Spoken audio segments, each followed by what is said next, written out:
want to continue and finish up. Honorable Chair, in fact, that practice is something that you must not allow. There is no way a cabinet secretary can send a letter to you seated in the chair this morning. I am very shocked because you see, Honorable Chair, we woke up very early in the morning to come and attend this session. The question that I was supposed to put to CS MBADI is a question that is over a year old. It has taken him less than 2 weeks to become a proper Kenya Kwanza cabinet secretary who has no respect for this house. Honorable Chair, we cannot allow this because we want to engage with these CSs. He cannot tell us, and I have heard in this house before, people saying that when Kibaki was president, if there was a matter before Parliament and another one before State House, the precedent was that you come and attend to the matters in the House first. I want to tell John MBADI that this is unacceptable. This is unacceptable, totally unacceptable, when they are to show respect for this House. And in fact, it is worse that he was a member of Parliament. If he had just been plucked from the wilderness like some of the other people I see, maybe we would excuse him. But he is a member of Parliament. He has even finished 2 weeks. Honorable Chair, this is unacceptable. Respect for this House, and as of yesterday, there was already communication that he had confirmed he was going to come. When these State House meetings just spring up on people like it is a surprise party. Honorable Chair, this is unacceptable. At the very minimum, he should have written yesterday and said he was not going to be able to make it. We have also other business to attend. Honorable John MBADI must be called to order. This is not the John MBADI I knew. I don't know what they have done to him. He used to respect Parliament. Sorry, actually, I thought our visitors are not allowed to any. I want to give our guests just 10 minutes, then we can do housekeeping.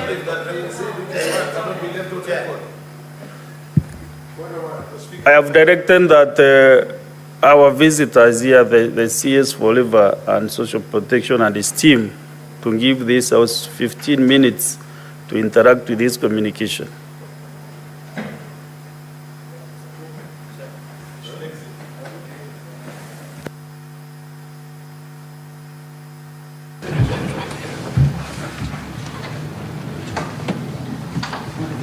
There's a holding just behind here. There's a holding just behind. Yes, Majority Leader. Mr. Speaker, I keep telling my friend Sifuna that if he wants to become a good legislator, he must not conflate issues. The point that he's raising is something that all of us on this side agree with. I have been on this floor severally, coming down heavily against cabinet ministers when they fail to appear before this House. But when he wants to leave it on record and say that John MBADI has become a proper Kenya Kwanza minister who has no respect for Parliament, I cannot allow him to do that, Mr. Speaker, because he's disparaging a cabinet, Mr. Speaker, and their ministers, while he's saying that there's a cabinet minister seated here waiting to respond to questions, Mr. Speaker. Is it in order, Mr. Speaker, for Senator Edwin Sifuna to claim that a proper Kenya Kwanza minister has no regard for Parliament? Can he table any fact, Mr. Speaker, to support his allegations, Mr. Speaker? Because otherwise, you reduce a very valid point to a partisan debate that is useless. We had a very valid conversation that we would have had about the presence or otherwise of ministers. But now he wants to distract us with sideshows, Mr. Speaker. Honorable Senators, let us not be emotional on this matter. Actually, this is a matter concerning the whole House. This is a bipartisan issue. So, Senator Sifuna, maybe you can kill a record so that we can be able to move nicely, Honorable Senator Sifuna.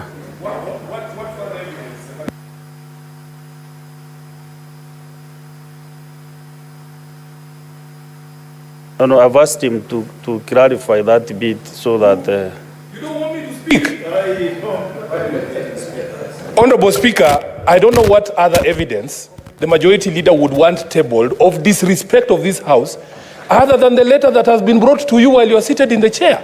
And the fact that he admits that we have engaged on this issue repeatedly, it is indicative of a tradition within the Kenya Kwanza government, that they disrespect this house all the time.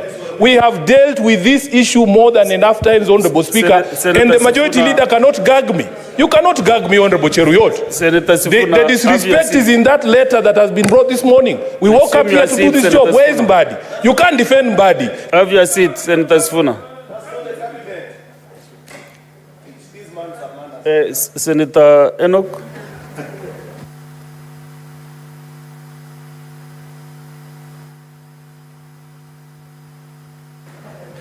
You know, Mr. Speaker, there are things you are saying that are difficult to implement.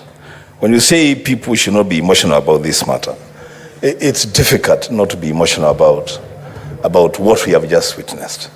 It is difficult, Mr. Speaker, to deal with a fact which is on record, that a cabinet secretary expected to appear before a House of Parliament is writing to the Speaker while the session is on to say he cannot appear. And the reason given is in State House. Mr. Speaker, I will say two things and try to be not too emotional about it. One, Article 132 of the Constitution, functions of the President. The President is accountable to Parliament. The President himself to Parliament. Article 153 of the Constitution. The Cabinet is accountable to Parliament. Mr. Speaker, those two articles read together place the Parliament of the Republic of Kenya at such a position that when you are required to appear before either a committee of Parliament or a plenary sitting of Parliament, then everything else must stop. Mr. Speaker, this is just plain reading of the law. And you know, when now I see my brother, my very good friend, the Senator of Kericho, who is also the majority leader, getting emotional and saying that Senator Sifuna should be taught a lesson. The Speaker, I'm wondering, between Senator Sifuna and the CS for Treasury, who needs to be taught certain lessons? Mr. Speaker, just allow me to finish. Mr. Speaker, this is a serious matter. In fact, Mr. Speaker, this is so serious. And you know what? Let us test our own powers and privileges as Parliament. Let us put that to test. Mr. Speaker, you can order the Sergeant at Arms or the Inspector General of Police to present the Cabinet Secretary for Treasury here today, this morning. Mr. Speaker, you know, we cannot say that Parliament has been disregarded, and every time that we are disregarded, then we permit those people that disregard the Senate to continue doing their things and doing bad manners. Lastly, Mr. Speaker, Senator Cheruyot, you should not feel bad when Senator Sifuna says that the CS Treasury is learning bad manners. Point of order, just a minute. Oh, Savannah. Thank you. Thank you, Mr. Speaker. Mr. Speaker, at the sitting of the Senate Business Committee yesterday. What is your point of order regarding what is... No, I thought you were giving me an opportunity. No. To, you are... Sorry. I thought you had concluded. You are very experienced member. I am very sorry. When you raise a point of order, you are standing on a point of order. Speaker, I thought you had concluded. Your point of order? I thought you... Then I'll have my time if I'm able to catch your eye. Less than a minute. You know, we defer to Senator Alwale, honestly. Surely, I was on my feet. And you're a leader in this house. Mr. Speaker, we are saying you should actually order Masengeli to bring the Treasury CS here in this house. The Speaker.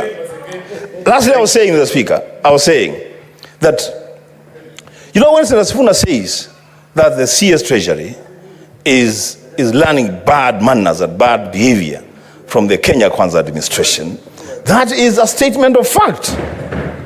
That this administration is very ill-mannered. That's what it is. This administration has refused many times to appear before this Senate. And we are saying the CS Treasury should not go, and when he was donated by ODM to go and join the government, Mr. Speaker, they send him there to go and... Unnecessary anxiety. So Mr. Speaker, I'm just finishing. If you bear with me 1 minute. Bear with me 1 minute, Mr. Speaker. Just bear with me 1 minute. These points of order, Mr. Speaker, they don't help. To the point of but what point of order on what now? What is out of order now? There is majority. Mr. Speaker, just allow me to finish. Just allow me to finish, Mr. Speaker. I have 1 minute. Just 1 minute. There is majority, Linda. You know, I was willing to allow these cheap shots to pass. But you have heard Senator Wambua repeatedly refer to me in his statement saying that I'm defending the indefensible. Yet, I pointed to Senator Sifuna that what better evidence do you need that Kenya Kwanza cabinet ministers respect this house, other than the fact that while he was making his complaint, there was a cabinet minister seated here. Therefore, you cannot generalize, Mr. Speaker. Mr. Speaker, if you can protect me from the hecklers, I can make my point, Mr. Speaker.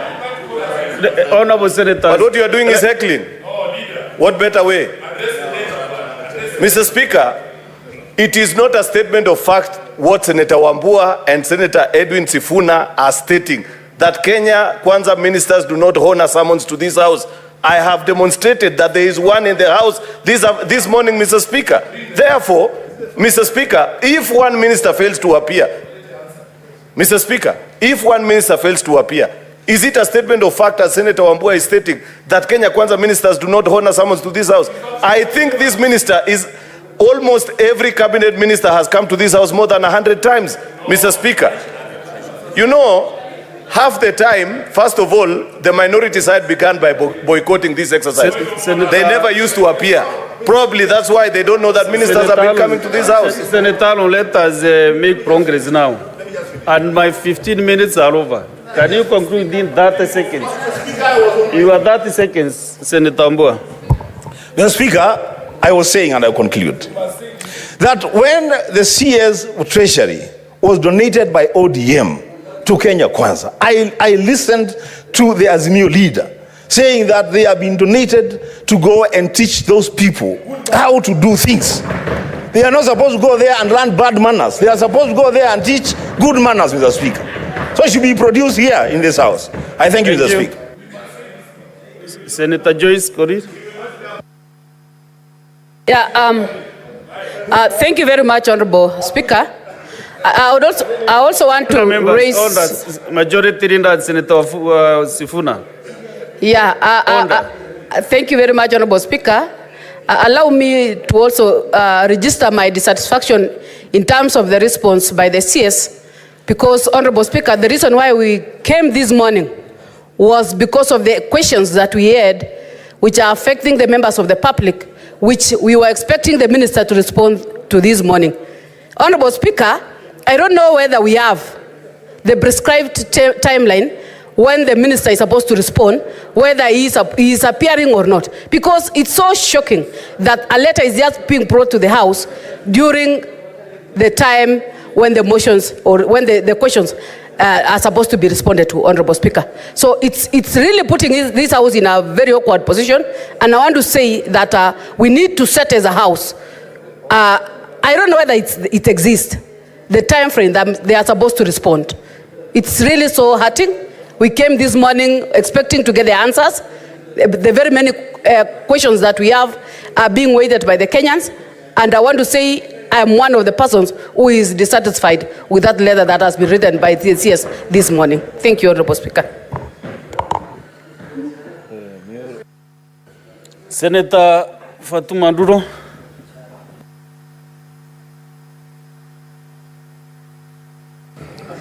Thank you, Mr. Speaker. Mr. Speaker, I wish to join my colleagues in contributing to this matter. Mr. Speaker, I don't want to say much because much has been said, but this matter is not about a political party. It's about an individual member of cabinet who should take up their responsibilities. Mr. Speaker, I really feel frustrated because there is nothing happening in this house as far as summons or invitation of this house is concerned. Mr. Speaker, we either pack and go home or we take our matter seriously because things are not actually going through the right direction. Mr. Speaker, I'm going to bring a statement on the floor of this house. We have a governor of Isiolo who has refused to appear before all the committees of the house. He has even taken a committee of the house to court, Mr. Speaker. Mr. Speaker, we have our mortuary that is not working for the last 1 year. And I brought a statement to the floor of this house earlier this year, Mr. Speaker. So, Mr. Speaker, we should put our acts together. Otherwise, we have no business sitting in this house. And this matter must be taken seriously, Mr. Speaker. I thank you. Senator Mudigi. Asante Bwana Spika. Nataka kukosoa seneta wa Nairobi ambaye ni rafiki wangu. Mr. Mbadi sio wa Kenya Kwanza, ni sahihi tuko kwa serikali ya muungano. Kwa hiyo kupigia sisi kelele kusema yeye ni wa Kenya Kwanza, hiyo ni makosa kubwa sana. Ya pili, rafiki wangu, nataka nikwambie wakati ulikuwa pitisha cabinet secretary wao kuingia hapa, wewe ulikuwa umetimua, ulikuwa nje au kuwa unatuunga mkono. Ya mwisho, ningetaka kusema Mheshimiwa Mbadi amefanya makosa kukuja hapa, angekuja tumuulize maswali, kwa sababu unajua sisi kuko na ile pesa ambayo tunalipia wafanyikazi wetu, pesa ya usuru anja tulipa kwa kipindi ya miezi 3. County ya Embu saa hii wafanyikazi wote county ya Embu hakuna pesa ametuma hapo. Kwa hivyo angekuja hapo, hiyo ni ile swali tungeuliza. Na sio county ya Embu peke yake, ni county ya 47. Na wakati tulikuwa naendelea alikuwa anasema hakuna pesa, saa hii angekuja tumuulize swali. Kwa hivyo mimi naunga mkono Senator Mbadi aweze kuwa summoned akuja hapa ajibu maswali yake. Asante Bwana Speaker. Thank you. Senator Muma Muyaka Kadri. Thank you, Honorable Speaker, for the opportunity to speak. I want to add my voice that it is not acceptable that the CS Treasury can elect to send a letter this morning. The questions we are asking the CS are questions that have been moved for over 6 months. We asked CS Ndongo these questions and he kept ducking them. And now the CS Mbadi takes them. We expect him to come here and resolve these things. Why do we have this session if asking questions should take a year to answer? All of you are celebrating this session, indicating that it will be useful. Why do we have it when it takes a year for a CS to actually respond? In this case, 2 CSs running away from responsibility. I think we need to take this seriously, and it is bad manners. You can call it whatever government you want to call it. It's your government. It is bad manners. Last but not the least, Senator Murango James. Asante sana Mstahiki Spika kwa kunipa hii nafasi kuchangia hili jambo. Ya kwanza niseme ya kwamba tunapokuja hapa, wakati tunakuja kukutana na mawaziri, tunakuanga na vitanda za kulala, tunakuanga na mahali ya kwenda. Hatukuangi tumekaa tu bila kazi ya kufanya. Wakati tumekuja hapa kufanya hilo jambo, na ukumbuke Mstahiki Spika kwamba Jumatano zote hakuna kamati ambayo inakaa kukandili ama kuangalia jambo lingine lolote, kwa sababu tumetenga wakati muhimu kuja kujadili maneno kama haya. Wakati waziri ameitwa anakosa kuja, tunaweza mtetea, lakini hiyo si haki kwetu na si vizuri kwetu. Kama Senator Mondega anavyoongea, kama anajua pesa ya Embu imechelewa kwa muda ya miezi 2-3, angejua leo kama yeye mwenyewe anajali masirai ya watu wa Embu, sio kutetea mwenye hakuja kujibu maswali. Hiyo ni kusema ya kwamba hata yanaridhika na hali ilivyo katika kaunti zetu zote 47. Kwa hivyo ningesema ya kwamba sisi pia tusiende chini kwamba sisi tutakuwa tu tunakaa chini kama watu hawana kazi. Tukiita mtu na aji, tuwe na sheria ambayo itakuwa inamfanya awajibike kwa maneno ambayo amefanya. Kwa muda kumekuwa na madharau ya mbunge ya seneti na wale ambao wameteuliwa kutoka bunge la kitaifa. Na mimi nadhani ya kwamba huo ukosefu wa adabu hautachukuliwa kupelekwa katika na mawaziri kuja kutudharau wakati tunaita kuja katika nyumba ya seneti. Niyo tu, Mr. Speaker. Thank you, Senator Mrango and all those who have expressed their dissatisfaction. From where I sit, no, the time is over, the 15 minutes. Onda, Senator Kavindu, onda,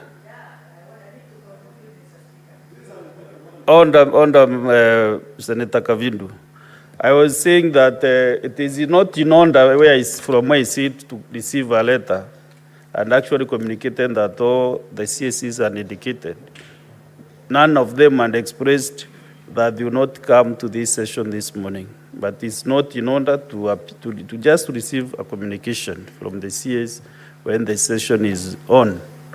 And therefore, senators, we cannot be lamenting every day in, day out. I would like to have a bipartisan manner in this issue so that both sides can revoke standing on the 51D, which says that the Senate may, where a cabinet secretary fails without reasonable cause to appear and respond to questions on this part, move a motion to censure the cabinet secretary.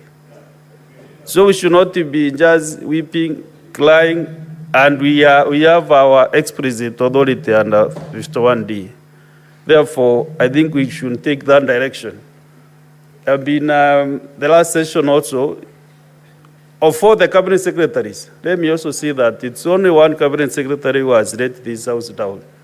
I want to disagree with those who said cabinet secretaries don't appear. But the CS Treasury, even last session, did not appear to answer questions.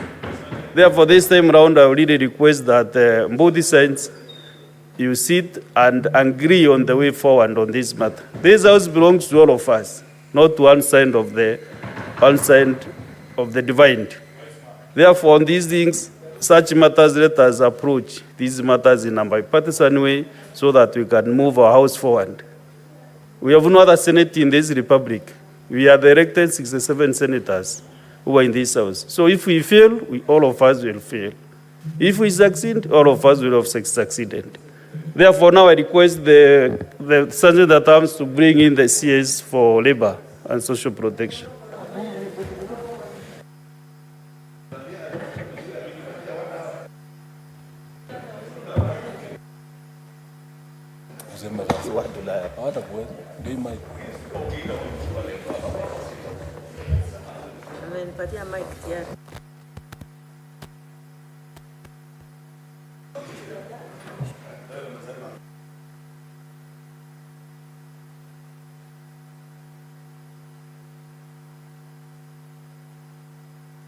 I want to welcome you, the CS for Labor and Social Protection.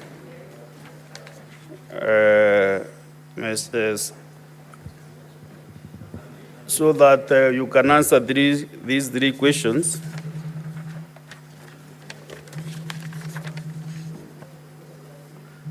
One from the Senator for Machakos County. The other two, the members who asked the other question is not around, but I can see is around. So we start with your question, Senator Kavindu. So waziri, karibu sana katika Senate. Okay, proceed. Thank you, Mr. Speaker, for this opportunity to be able to ask my question. Let me first of all start by congratulating the CS for Labor for appearing here. And severally, he has appeared before the committees. But before I ask my question, Mr. Speaker, I want to say that the CS Treasury has done very wrong because there is no money in the counties. We have not paid our offices in the counties for the last 3 months because of exchequer. Senator Kavindu. Yeah, I'm coming to my question, Mr. Speaker, but I needed to say that. Yes, we- Alfred Mutua is I- not the I- shares for treasury. I know Just that. ask him his questions. I was only commenting on what we were commenting before. I'm done. Now I'll ask my question, Mr. Speaker. Thank you. Honorable CS, this concerns, my question is, could the ministry consider collaborating with the Sifuna? Well, let me ask my question, please. Don't interrupt me. Could the minister consider collaborating with the consortium of the 7th August 1998 victims to identify and enroll surviving Kenyan victims of the 1998 bombing of the United States of America Embassy in Nairobi into the social assistance program currently being implemented in the ministry and by the ministry? Thank you. CS. Good morning, Mr. Speaker, sir, honorable members. I'm very happy to be here and thank you for the question. Before I start, I just want to say that I'm accompanied by my two principal secretaries, PS Mwadime of Labor and PS Motari of Social Protection, and Mr. Kasses, Senior Deputy Labor Commissioner, and many other CEOs and MDs, NEA and others. We've come, the whole team. To get to the question, Mr. Speaker, I'd like to say the following. Yes, we are considering, and this is something that we're working on.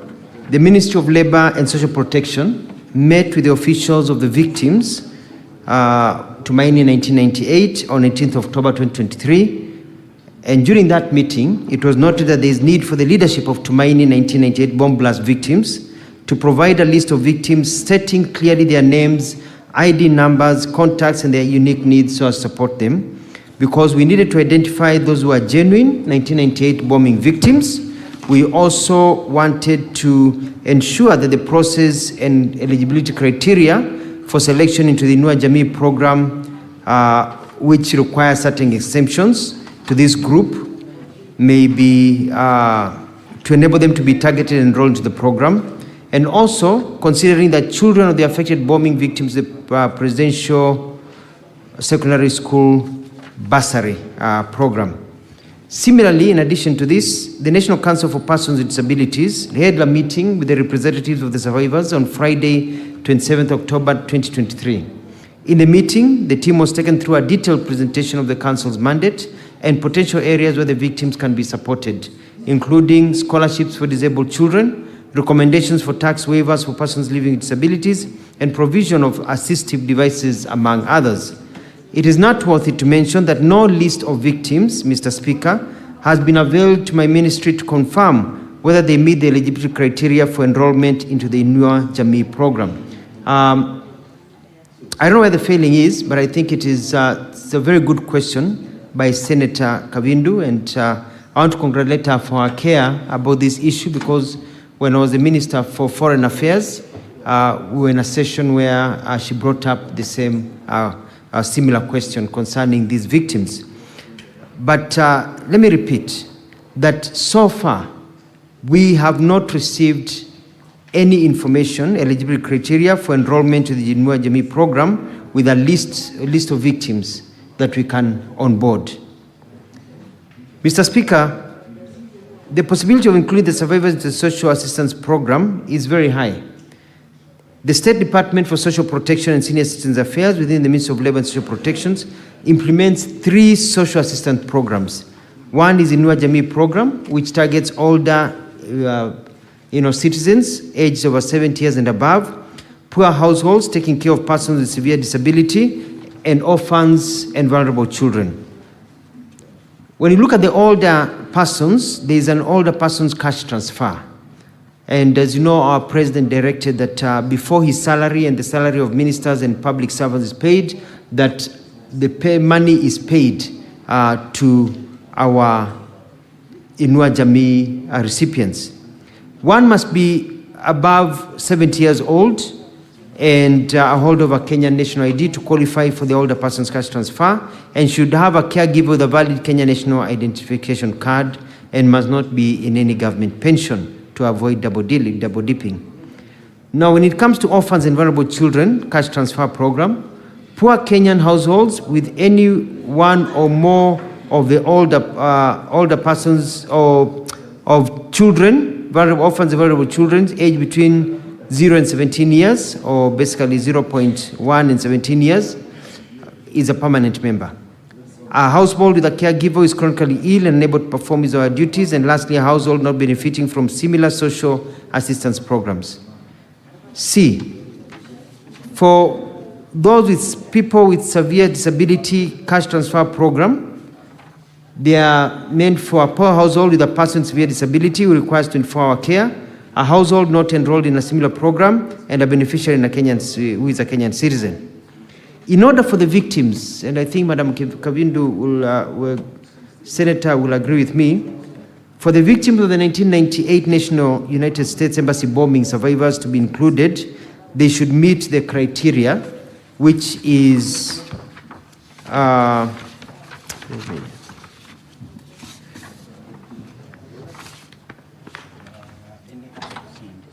we should meet the criteria that has been given above, presented above. I would also like to point out, Mr. Speaker, that in the case, because this case happened it's been over 18 years now since the bomb blast happened, and if there are children who are affected or were left behind at that time, they are now over 18. Therefore, they do not qualify at this particular time for any of the programs because they are above the limit of age given by the law. I submit, Mr. Speaker. Senator Kavidu, do you have any supplementary question? Yes, Mr. Speaker. Yes. I just want to follow up from where he stopped by saying 0 to 17 years, and most of the victims are above those years. Now, is it their fault that they did not get the care that they needed until they are above the years? And what can be done for them to be compensated? Can they also? I'll follow up with the number, as you have said, and the ID numbers and the clarification. I'll follow up with the people concerned, and I'll make sure that they'll come back to you. But even as we do that, can they also be registered in the cash transfers, especially the PWDs who are completely unable to do anything for themselves? Majority of them are blind, totally blind. Those should be included in the cash transfers, even if they are not at the age of 70. And the children also, the ministry should consider. Thank you, Mr. Speaker. Yes.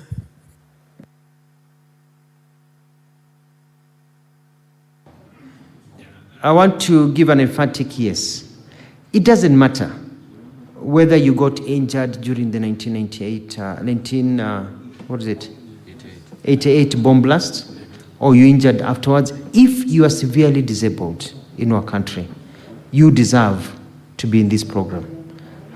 It is not as comprehensive as it should be, and I'll work on it. On the second point, I really agree with you that we need to get these teams together, and I'm directing my principal secretary not to wait, but to organize a meeting to meet with the leadership so that we can also be proactive and get the list, and working closely with you to enable this to be done. And whether you're below 70, above 70, and you're disabled, you qualify automatically, and there's a criteria of how you are tested at the hospital and you qualify. I wanted to add something that may be of interest to the House, and that is that currently, most members, you are aware, people go in the morning to pick up their monies from banks or agents.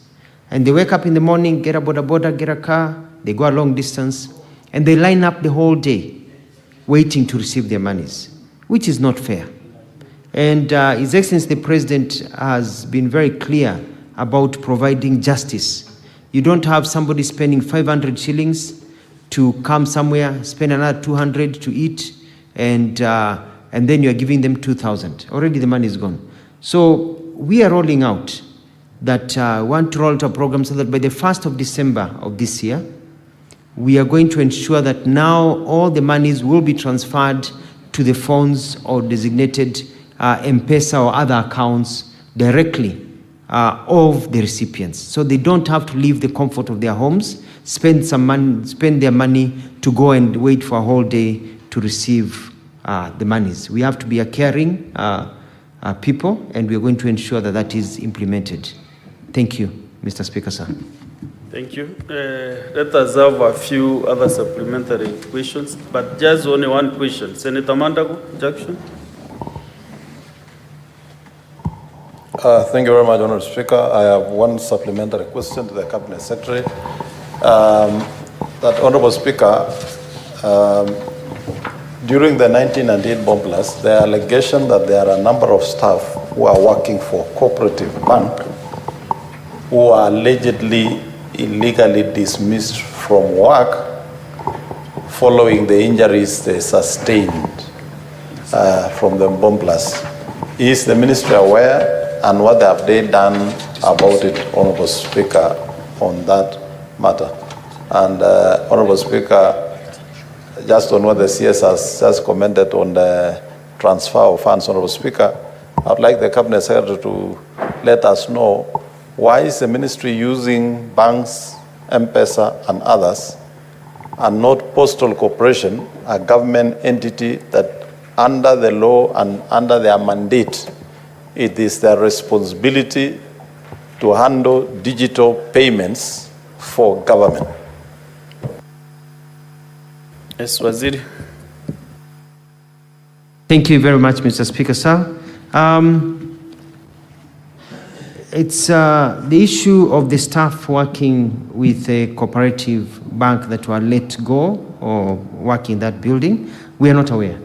I've just done a bit of consultation. Maybe if they wrote to us, the letter got lost somewhere. It's not in my office. I would request, Mr. Speaker, sir, through you, the Honorable Senator, we can have a conversation and we can see whether they are organized, and they can file a complaint with us, and we'll follow up to make sure that they get their rights. They are under the law, because people shouldn't just be dismissed and then they are not compensated properly.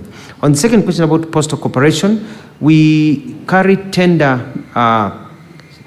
processes whereby banks were onboarded to be able to transfer the monies, and the contracts are coming to an end, and so Postal Corporation is welcome to participate in the next round, even as we move into a digital fora using the technological companies rather than just the banks. Thank you, Mr. Speaker. Senator Kadri Muma. Thank you, Mr. Speaker, and welcome, CS. My question is on the system that the Ministry has put in place to ensure equitable access to social protection. Mr. CS, I would want to know, given that the Constitution requires that all resource in Kenya is equitably accessed by those who need, what mechanism do you have in place to ensure that, one, the correct people are the ones receiving social protection in this country, two, that where there might be deficiencies in the resource, that we can still confirm that it is equitably distributed among those who need to access it. Where can we get that register as members of parliament who carry out oversight to ensure that truly those who need to access social protection are the ones accessing social protection? I would want to know and access that resource. Thank you, Honorable CS.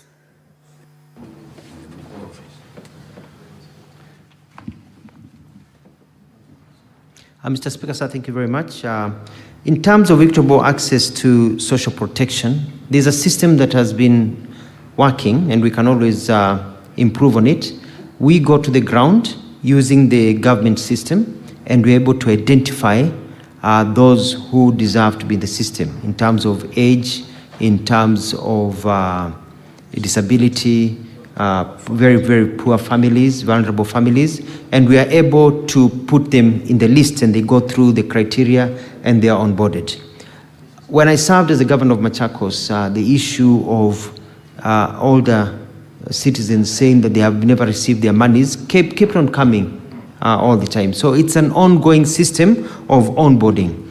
In terms of being able to provide the list to you, this House and the Parliament of Kenya passed a law on data protection that does not allow us to provide private information of people's names and where they are to you. However, as a member of Parliament and member of Senate, if you have identified individuals in your county that you believe have been left out, have not been covered, please send me that list and we'll double check to see whether they are being covered, and we'll ensure that if they need to be covered, we'll make sure that they are covered, so that we can't assume that we know everything on the ground. Number two, we also have cases that we're dealing with, and this is whereby some of our older citizens pass on to glory and they're no longer here, and maybe their caregivers are still receiving some of the monies that they were receiving. So we are working on streamlining the system to ensure that that money is stopped so it can go to others deserving. And also, we'll need your help if you identify somebody has passed away and that family tells you, or you know that the caregiver still received that money, so that we can be able to work together as one country, supporting each other as members of government. Thank you, Mr. Speaker. Minority Leader, Senator Mazayo. Asante mstahiki Spika. Mstahiki Spika, nataka kumuuliza waziri kwamba je, waziri anaelewa ya kwamba wale wote ambao walipatikana wamekuwa na majeraha, waliumia wakati wa ile kitendo kilichofanywa na waliofanya kile kitendo pale katika nyumba ya ubalozi ya Amerika tarehe hii, walioumia pale ndani wakiwa wa Kenya na wale wananchi wa Kiamerika. Je, waziri ana habari ya kwamba wale waliokuwa ni wa Amerika wote waliweza kulipwa fidia zao za kuumia na majeraha na wakapelekwa hospitali na wakaangaliwa vizuri sana na serikali ya Amerika? Kwanza nitamwomba Seneta Kavindu asikize ili swali vizuri kutoka kwa kiongozi walio wachache. Hilo itakuwa kwa manufaa kwako sana. Sija kupata bwana Spika. Endelea. Asante. Bwana Spika, vile vile nataka kuuliza, je, ni juhudi gani ambao yeye kama waziri na wizara yake ikiwa husika, ni juhudi gani zinafanywa na serikali? Kwa sababu mimi nilikuwa Amerika na hili jambo nililifuata sana, lakini utaona ya kwamba zile pesa bado hazijapatikana za kuweza kulipa wale wa Kenya. Ni juhudi gani wizara yake inafanya kufikia hivi sasa kuona ya kwamba zile fidia za zile pesa zilizotolewa, manake Amerika wametoa pesa, lakini sasa wa Kenya mpaka hivi sasa bado hizo pesa hazijawafikia? Ni juhudi gani wizara yake inafanya kuona ya kwamba zile pesa zilizotolewa kuweza kuwalipa hawa waliopata majeraha zinaweza kuwafikia? Waziri, jibu swali la Senator Mazayo.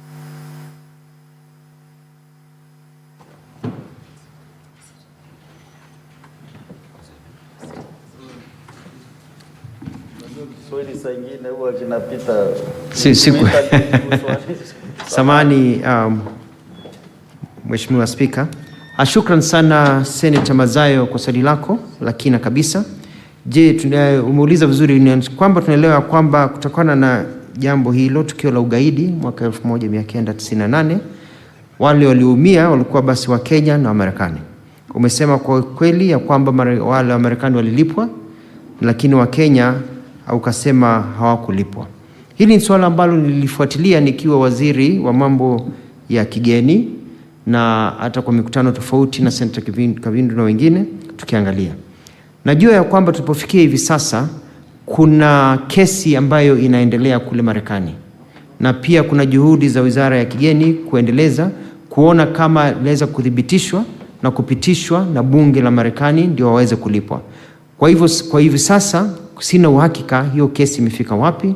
Naomba Senator Mazayo na waheshimiwa mnipe nafasi niweze kumwandikia barua ndugu yangu Musalia Mudavadi aweze kutupa nafasi ambayo tuweze kutupa habari na tuweze kufahamu tumefikia wapi kwa wakati huu. Lakini pia nitaweza kulikaza na kuangalia vile tutaweza kujadiliana na hawa walioumia, tuende vile tuwasaidia. Wakati wale ambao hawajapata zile pesa wanazopaswa kupata za Inua Jamii, ambao watakuja kumuona katibu wa ofisi yangu, wale nimeongea kuhusu mambo haya, basi tuweze kuwatajia mambo kama hayo pia, naweza kufuatilia kwa sababu ni haki yao. Damu ni damu, iliyomwagika iwe ya Mwamerikano iwe ya Mkenya, bado ni damu. Kama wengine walilipwa, kwa nini hatukulipwa? Kama kuna Wakenya walilipwa, tujue ni wengine walilipwa, ni wangapi walilipwa na wangapi hawakulipwa. Niweze kufuata haki ya wananchi wetu. Hiyo ndio kazi ya serikali, kufuata haki ya wananchi wao. Asante sana mheshimiwa. Senator Murago James. Asante sana Mr. Speaker. Kuna swali ningetaka kuuliza waziri kwa sababu serikali yetu ndio huwa inasajili watu. Serikali yetu ndio inatupatia hati ya kuzaliwa. Serikali yetu ndio inatupatia kitambulisho. Serikali yetu ndio inatupatia pasipoti. Ndio inatupatia hata hati ya kifo. Wakati mtu anapokufa serikali yetu ndio inatupatia.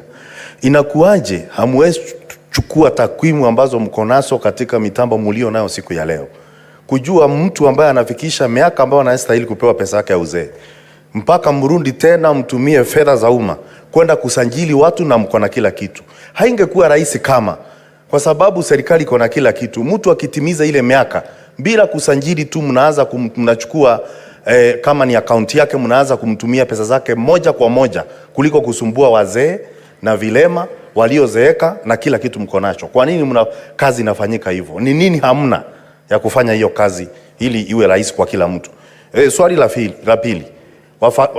Ni moja tu Senator Murago. Nataka kusikanisha Mr. Speaker, ni moja, ni line moja. Naomba Senator Joyce Korir pia ulizo swali kwa sababu ya maswali yanafanana yote. Ndio ajibu pamoja kwa jumla. Thank you very much, Honorable Speaker. Allow me to ask the CS. This is an active case that Honorable Gavindu has been following up between this country and the United States. And I want to say, Honorable Speaker, I just wanted to know whether the ministry has the exact number of the victims and what is their age bracket. And if so, how many have benefited from any programs that the country is doing right now in terms of stipends to people living with disability or the vulnerable in this country? Thank you, Honorable Speaker. CS. Thank you, Mr. Speaker, sir. Swali la kwanza Senator Murango ameuliza vizuri sana kuhusu tuna takwimu hizi zote za kuweza kumtambua Mkenya, na vile tumefanya hivi sasa katika mkondo huu wa digitali, tumeanza kuchukua hayo majina kutoka kwa Wizara ya Interior na kuweza kuyaweka katika ratiba ambayo inafaa. Tayari umeona kwa magazeti tumeongea kuhusu kuna vijana wasichana wanaitwa enumerators, wanaenda chini kuthibitisha kama hawa watu wako, wengine pengine wameaga dunia, wengine pengine walihama. So pengine mzee alikuwa anaishi kule Meru, watoto wake wako Nairobi, Mombasa, wamehama kutoka Meru, wamekuja Mombasa, wamekuja Nairobi, hawako tena upande huo, ama walienda nyingine, wengine wameenda kuwatembelea watoto ngambo, kuthibitisha kwamba wapo, ndio kwa mara moja tunaweza kuwaongeza hao ambao wamefikisha miaka hiyo. Kwa hivyo ni jambo ambalo tunaendelea, ni jambo tulianza hivi majuzi Mheshimiwa Senator Murango, na jambo ambalo tutaweza kulifanya liwe thabiti kabisa kwa siku ambazo zinakuja. On the second question by Senator Joyce Korir, yes, I agree with you, it's an active case. And unfortunately, the way it has worked for all those years, it was not being handled by my Ministry of Labor and Social Protection. It's been handled clearly as a foreign affairs issue. So for a long time, it was handled as a foreign affairs issue in terms of the number of victims, because we're dealing with a foreign country. But it is now an issue, as I've said, we are ready to onboard, and we'll be meeting the leadership of the victims, and we see how now we can regularize what should have been done about 18 years ago. Thank you, Mr. Speaker, sir. I'll request now on the same question. With 30 seconds? Yeah, please. Thank you very much, Honorable Speaker. I thought, Honorable Speaker, when the cabinet are meeting, they always discuss issues that are cross-cutting. Because this is a very serious issue. We are talking about the country that have paid its people, and our people have not been paid. Failure because of the way we are handling issues and the way we are handling our data. Is it true that the ministries that we have in this country cannot coordinate to make sure that things are done the right way? To an extent that as we speak today, the Ministry of Labor has to go a long way looking for the list. Yet in the actual sense, we have the list with the Ministry of Foreign Affairs. Can we get to know the exact number of the victims?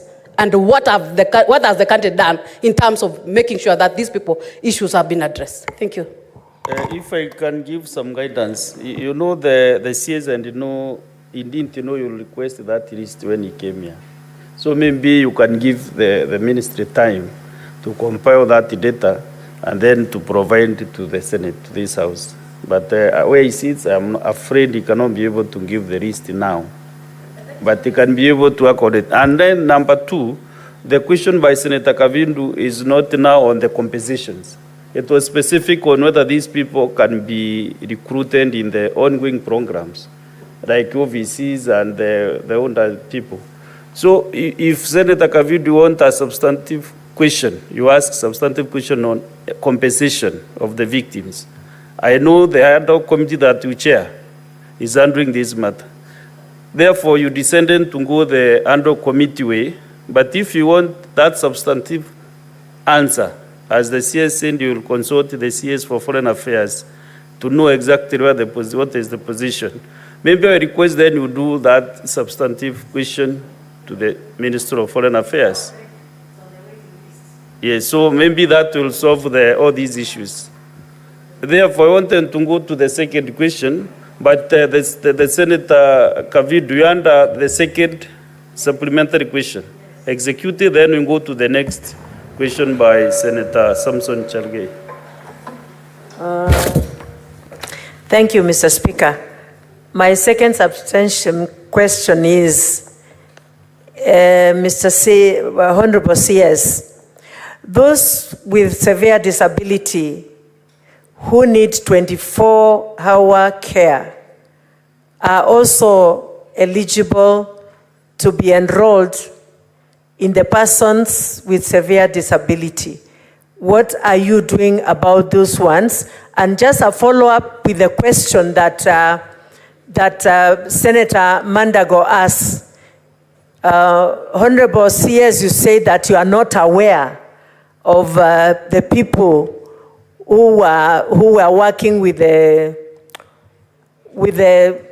cooperative and Mwalimu Sacco, or Fundi Sacco. And the CS who left before you came in, we had called him at the ad hoc committee and we raised all these questions, and he was with his team, just like you are with your team today.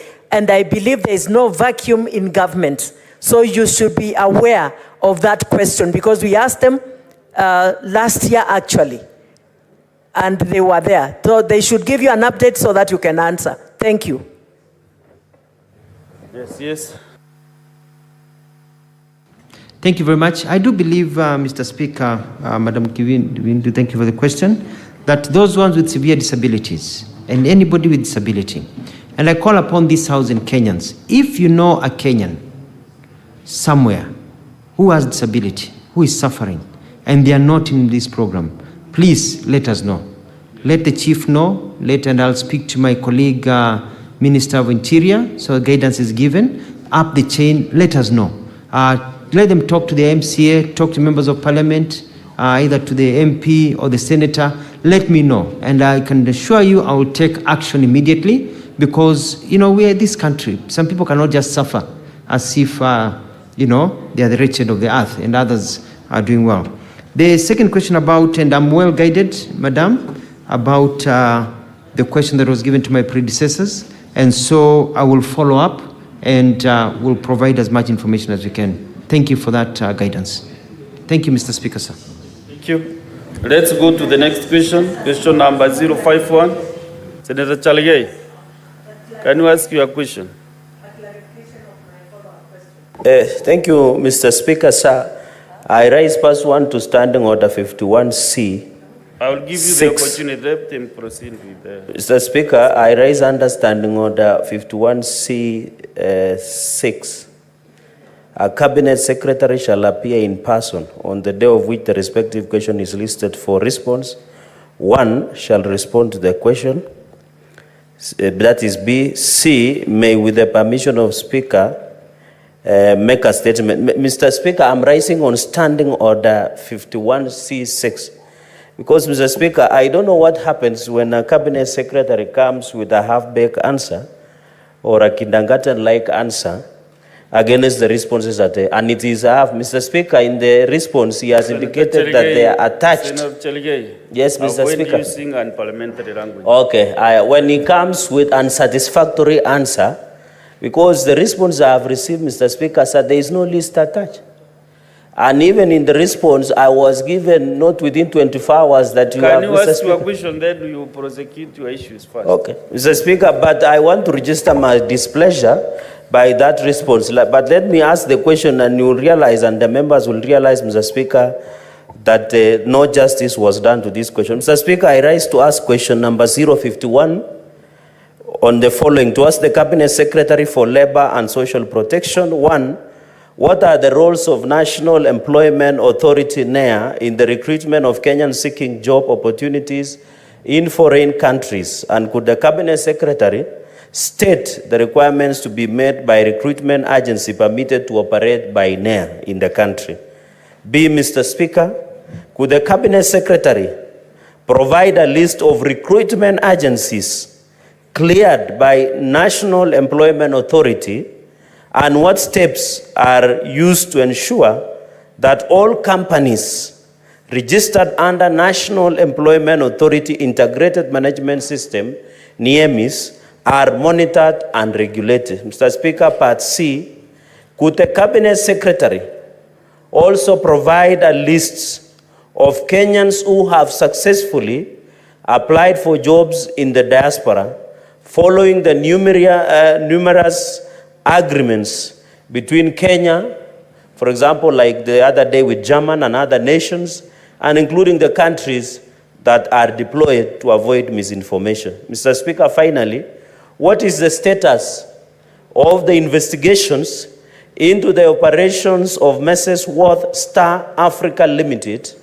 an agency operated by one Pastor James Wanjohi that reportedly defrauded Kenyans over Kenya shillings 600 million with a promise to assist them secure jobs abroad? And could the Cabinet Secretary state the plans, if any, to compensate these victims? The Speaker, I thank you.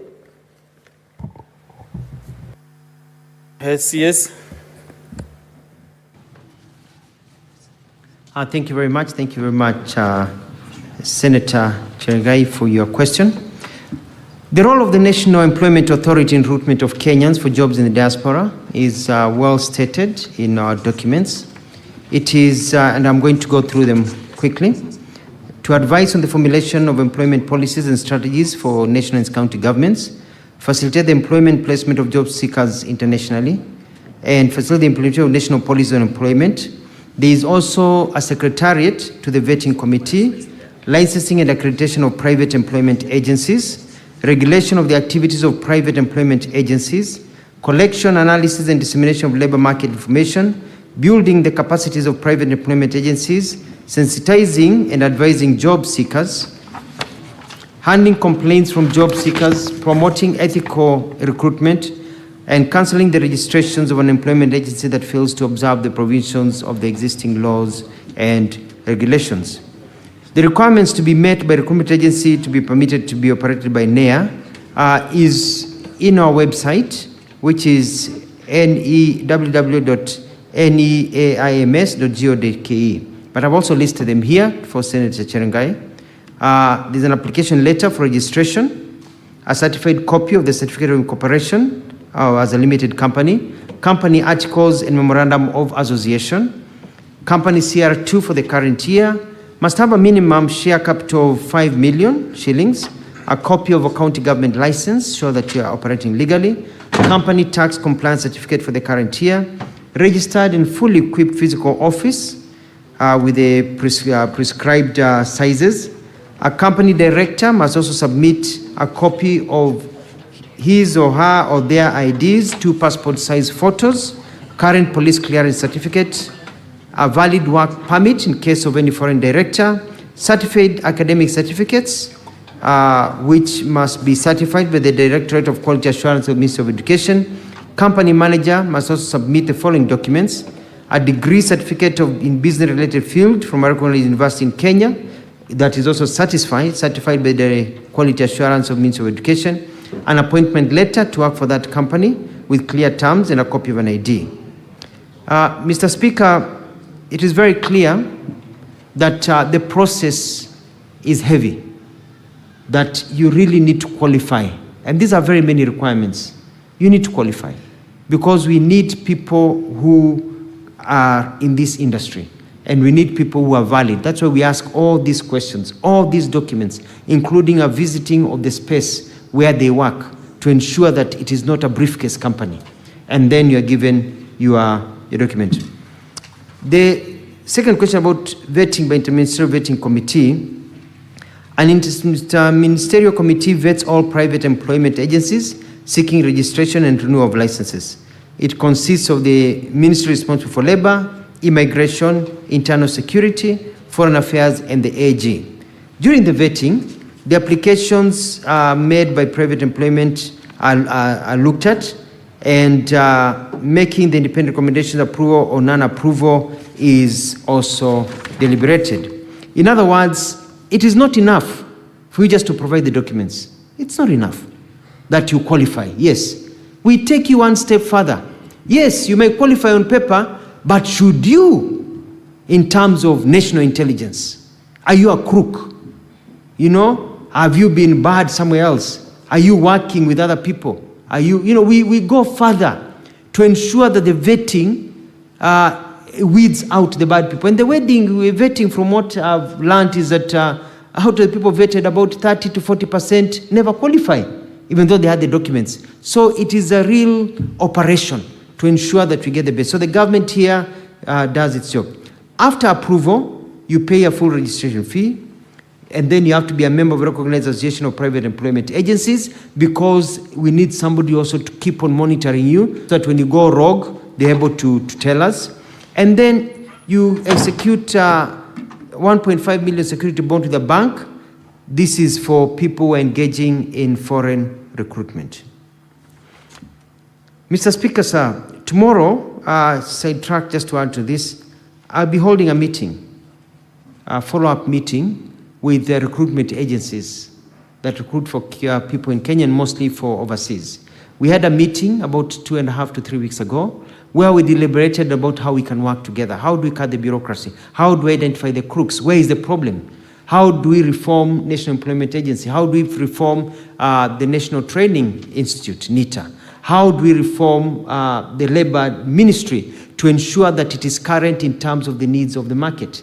And so we've been holding meetings, and even after this session, I'm going to hold a meeting with my staff to deliberate on new regulations and new policies that we will announce tomorrow after we've had this public participation with a team to streamline this industry, to toa wakora, and to ensure that it is efficient. The list of recruitment agencies cleared to operate by NEA can also be found in our nims.go.ke. It is current. Some fall out every day, some are added every day. So if I can give you a list today, and tomorrow you say, how come this company is no longer in the list, or how come this company, because it is alive. As we sit here, there are others being onboarded, the others being removed. And it even shows you the ones that the licenses have expired and who are in the process of renewing. One of the things that I'm going to announce tomorrow is about the duration of time of the renewals. The country has been crying, the community has been crying that the renewal of every year doesn't work very well, because by the time you organize yourself to get people to organize, take them abroad, your time is gone. So we are going to look at how we can extend the time and how to make it easier for people to be able to register and work within the system. The question number C, the list of Kenyans who have successfully applied for jobs in diaspora, including the countries they are deployed. We have attached a list, and it's presented here, cabinet, of the list of the Kenyans, and we hope that the list will grow now that we are trying to make this as efficient as possible from the Ministry of Labour. The status of investigation to the operation of Miss World Start Africa Limited. This is a case being handled by the Directorate of Criminal Investigations. I will be holding a meeting with the senior leadership of the DCI. They told me that they are working with close to 1,000 cases of fraud, of Kenyans who've been defrauded, and action will be taken. On the supplementary question that was asked by Senator Chirangaya, whether the ministry will compensate the victims, the ministry does not engage in defrauding. But the person who defrauds, if they are found guilty, arrested, charged, if they are found guilty, then I think part of the requirement will be for their assets to be taken and compensation to be done, not just for them just to serve time, but they need to repay back the money that they stole from innocent Kenyans. Thank you, Mr. Speaker. I submit. Senator Chalagai, do you have any supplementary question? Point of order, Mr. Speaker. Not point of order, but it should go on record that the Cabinet Secretary is misleading the House. You know why? The list is saying he has filed through the Secretariat. It's not there. So why is he playing with the minds of Kenyans? Mr. Speaker, we are serious people. We don't wake up here to come and joke around. If the CS cannot take his work seriously, Mr. Speaker, he should be sanctioned, because the issue Kenyans, Mr. Speaker, have been conned daily by fake recruitment agencies, Mr. Speaker. So I find it a disrespect to this House that a whole Cabinet Secretary, who is not new, to come before the Senate and mislead the House, to mislead people who have sat even in Cabinet, including Senator Onyonga, who was Assistant Minister, Mr. Speaker. Is it even fair? The Cabinet Secretary must, Mr. Speaker, apologize to this House for lying, Mr. Speaker, not lying, for misrepresenting, Mr. Speaker. Senator Chalgei, Number two, Mr. Speaker. Just have your seat okay. For some communication. The Secretariat is following up on this list to check whether it was attached or not. So before you make those allegations, let us first confirm. You know, Senate is House of Records. We confirm first, and then you can maybe comment. But what I want to do is to ask the Secretary to confirm whether this list was attached, and also your officers also to counter-check whether they did it. But meanwhile, you can ask your supplementary questions. Mr. Speaker, and you have to note that unless you struck off the answer, because in his response, the CS says he has attached. So I hope the Secretariat will strike out that part of the answer so that we don't mislead Kenyans. One question so that I allow other colleagues, I'll come later for mine. Mr. Speaker, you agree with me, and this is my first supplementary question. No wonder Kenyans are conned daily. Because if the Cabinet Secretary cannot provide a list of cleared recruitment agencies in the country, by telling Kenyans to go to website, how will be somebody in Machakos, somewhere in Tala, have an internet? If the CS could come and table the list of all recruitment agencies, those who have been blacklisted, is it hard, Mr. Speaker? How will his grandmother somewhere in Makueni in Wote know from where Mr. Kavuluka comes from, Mr. Speaker? Mr. Speaker, it must be even my own grandmother somewhere in Nandi, Mr. Speaker, even in Bomet, how can they go to website? No wonder, Mr. Speaker, everybody is gone. Can the CS, Mr. Speaker, even in Meru where you come from, can the CS table the agencies that have been cleared to do recruitment, that have been blacklisted, Mr. Speaker, that are pending clearance? Then I can have satisfaction of my response to us. Otherwise, if it doesn't table, Mr. Speaker, then we are gerrymandering with the lives of Kenyans. Senator Chalege, you know the one went digital a long time ago. And that is why I think in that spirit, the CS is maybe requesting you to just click on the website and get the list. Because the one has gone digital on so many things. Do you have a smartphone with you? Do you have a smartphone? We can test this website, whether it is working. No, I've just asked you a question when is it. See, I thought I should go on record. Mr. Speaker, this is not about Cherargei, it's about the ordinary Kenyans in Kibra who don't have smartphones, Mr. Speaker. How many Kenyans today have smartphones? Even in Meru itself. Senator Chalege, it might be 1%. Because this is your question. I'm just asking whether you attempted even to click on the website. Did you try? I am asking on behalf of Kenyans, Mr. Speaker. Senator it is the cabinet minister, Mr. Speaker, to provide information. Even in Nandi, the people who can access smartphones across the country are less than 1%, Mr. Speaker. So it is not fair, Mr. Speaker, that you allow the CS to slide with. No, the CS will answer your question, but I was just asking you a supplementary. No, I can prove, yes, but Mr. Speaker, I didn't get that information because when you go to website of NEA, there is no recruitment that has been blacklisted, that is pending approval, that is functional, including first choice recruitment agency, the worldwide, Mr. Speaker. So the point, Mr. Speaker, we are asking these questions on behalf of Kenyans. I'm not asking on behalf of Cherargei or my family or my other interests.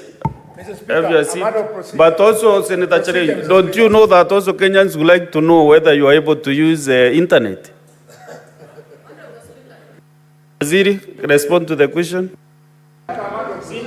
Thank you, Mr. Speaker, sir. I'd like to say that as far as I know with my records, I signed the list. I attached it, and it was delivered to Parliament. We'll follow up with my staff to see whether the people did the right thing. So I cannot say it is attached if it is not attached. As part of my answer, it was delivered. And so we'll check if there's any misnomer. My apologies, it will be given, but I believe the list is provided because I looked at the list, I signed it myself, and got it attached. Number two, Mr. Speaker, it is important, I want to say two things. One, Kenyans who are applying for jobs, applying for a job is a full-time job. If you want to apply for a job and you want to go and work in India, in Turkey, in Saudi Arabia, in many countries, if you're applying for a job, you do research about the job from wherever you are. And you may not have a smartphone, but you're a young man, and the Gen Zs who are applying for this, they have access. They can talk to somebody with a smartphone, and they can be able to look. What I want to tell Kenyans is this: be very careful about recruitment agencies that come to your village and tell you they're recruiting you, and they want you to send you to overseas, and that you need to pay them some money to process your documents. That is why we have this list that is alive. And I know paper is important because the list I may even give you, the list I've given you on paper, has already changed because it is live. And in the words of US presidential candidate Kamala Harris, we are not going back. We have to move forward with technology. We can't continue going back on paper. We need to move forward with technology. So I do understand the challenges that we are facing. That is why the government is rolling out the digital network that is going to encompass basically every village in our country where there are schools. And so that we ensure that people can be connected and you can actually log in for free and be able to check. So I urge Kenyans, and they can talk to their leaders, to their senators, and I like the spirit Senator Cherargei has in protecting his people. Talk to your senator, talk to your MCA, say this person is recruiting me. Are they valid? So we can double check so that you are not conned. The other thing that I'm doing is that I want to work with the agencies in a way that if the agency, because the agencies are being paid a fee, a commission, that wherever it is possible, which should be about 90% of the time, they should not charge a Kenyan for any processing fee. So they absorb that as part of their cost, so that Kenyans are not defrauded, being told, pay this amount of money, we'll take you overseas. Unauza shamba, unauza gari, unauza, all your savings, you put them there, and then you find the person is fake. So we want to get into a system whereby let them get access to financing, get their people all sorted, and then they'll be paid their fee. So it's a service they're providing. They don't need to charge the Kenyans. So we're working through that system to ensure that people get their right. So I urge leaders in this country to please also support us in ensuring we identify rogue ones. And the best way is to go into the internet, look at that live link, which keeps on changing every hour, to ensure that that person maybe say they are there, by a day or two, they have been removed. So keep on checking before you engage and sign documents. I submit, Mr. Speaker, sir. Senator Kadri.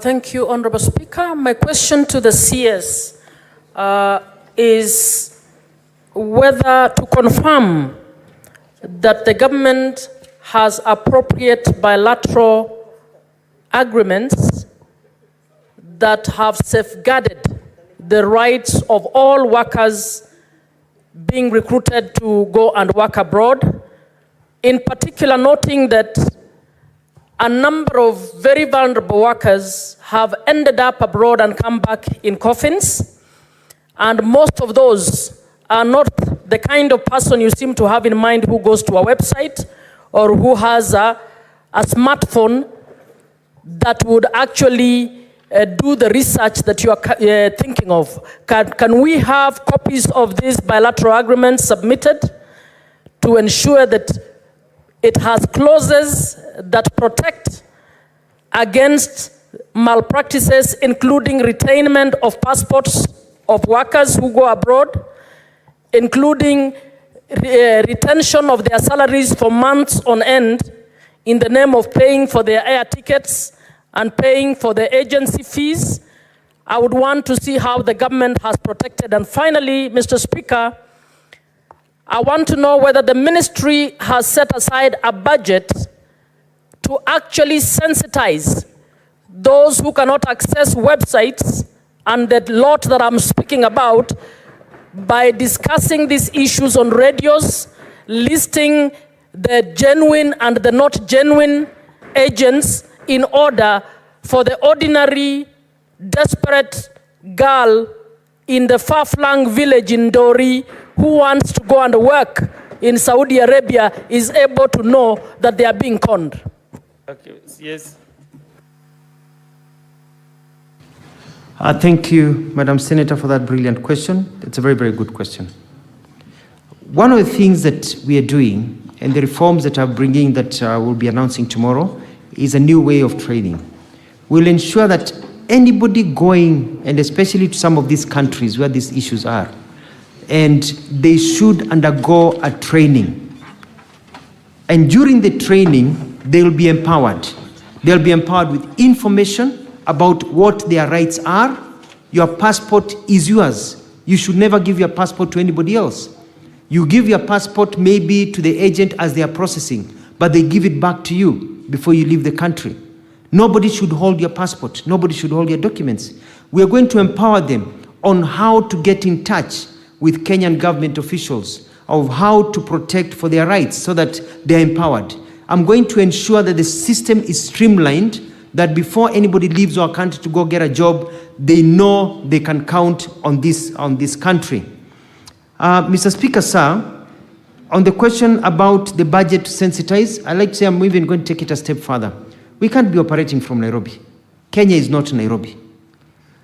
I'm working on a program to go and visit basically all the constituencies, all the counties to start with, where we will have meetings with agents, with jobs, with programs of enlightening Kenyans, working with county governments, but also mostly with members of parliament, so that we can be able to empower Kenyans and give them the information. And we'll be able to communicate to media and vernacular stations. We'll be able to tell the stories that we are telling so that people are aware.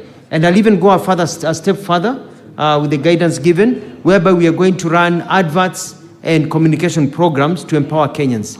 Not only about the challenges they face, but also of the various opportunities. Mr. Speaker, sir, I'm currently looking at it this way. When I was on our way back from Germany, I met a number of Kenyans at an airport in the Middle East, and they are working, you know, security guards, others were working in hospitality. Then when I was there, I met a Kenyan who was coming back, said he works in that country as an engineer. So the jobs you're talking about are not just the household jobs that people talk about.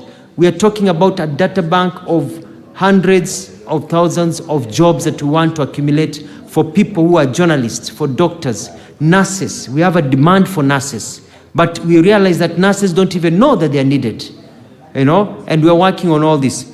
There's a question I want to, Mr. Speaker, to reply, and that is the issue of depositing all our agreements.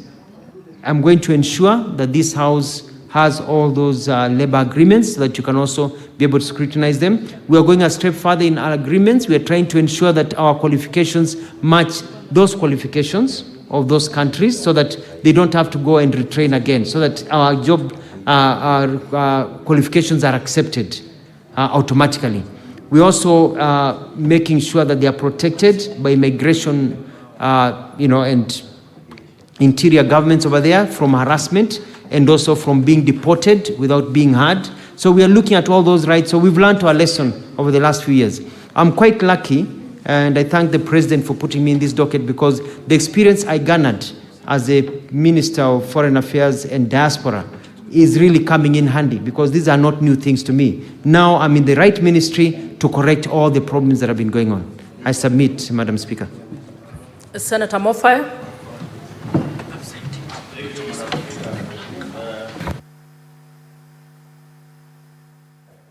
The mic is defective. It's working.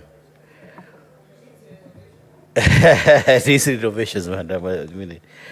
Madam Speaker, I want to revisit the very first question that the CS was interrogating, and I want to know what is his ministry doing to make sure that the physically challenged people, you know, in some cultures, Honorable Madam Speaker, these people face some cultural stigma, such that they don't even come out to register for benefits, maybe in the government. What initiative is the ministry trying to undertake to make sure that these people are whipped into registering so that they can benefit from your ministry? Number two, Honorable Speaker, we have seen very old people travel to far-flung places in search of these benefits. What is the ministry doing to make sure that they devolve these services very close to the people who are supposed to benefit from those services? Thank you, Madam Speaker. CS, you can respond.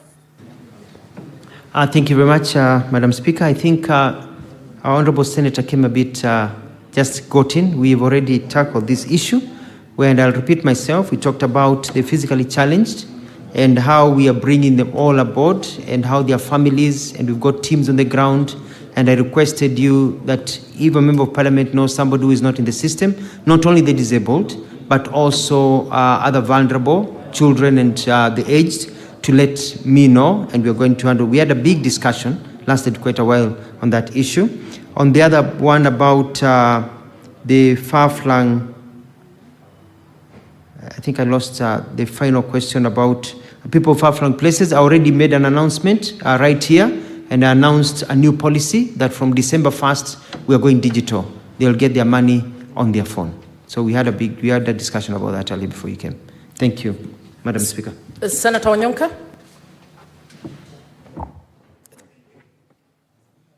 As Senator Onyonka is speaking, I'd request Senator Wafula to come in so that we move on to the next question.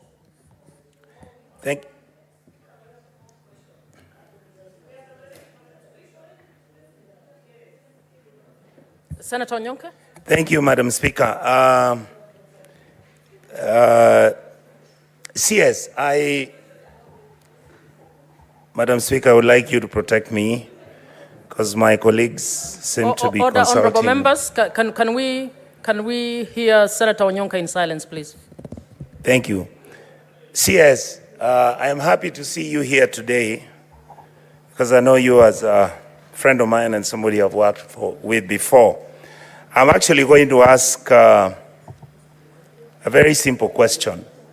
If you remember when you started talking about the declaration of the provision of information and you brought in the data protection law, when I walked in, that is actually what you said. You said that it's not possible for you to avail information so that we can know who has received social protection money. The reason for that, CS, is because the people of Kisii County that I represent have been asking me to give them the names of the people from the wards all the way to the sub-counties. How many people does the Kenyan government provide finances to or pay the monthly stipend to from all our wards and all our sub-counties? CS, I believe that the law doesn't stop you because essentially the argument you're making is that you cannot disclose that information, and I believe that could also be the clever way on how you're trying to justify and say that you can't give us the names of the people who have gotten jobs ever since the government started signing the bilateral agreements. CS, we want that list. The reason why we want that list is that Kenyans, we have a bad habit. When we are given an opportunity to look for things which we call Kenyan, we only share them with our tribes and our friends, our cousins and our families. That list is the one which will show the equity, the fairness and the distribution of those jobs that you are giving out there. So the first question I wanted to ask you is, can you please promise this House that you're going to provide that list, and it will be a genuine list and it will be an honest list? Number two, and Madam Chair, I really got confused because when I came in, there was a wonderful question that Senator Kavindu had raised, and this had to do with the Kenyans because this is a matter she's held personally. The question I wanted to ask the CS is that does he think, and I could suggest that, Your Honorable, you could engage with CS, with the Chief Secretary Musalia. Do you think, or don't you think, that as we sit in this House, that it is actually us as a country, we are busy complaining how the American government has never compensated Kenyans who are injured from the bomb blast which took place.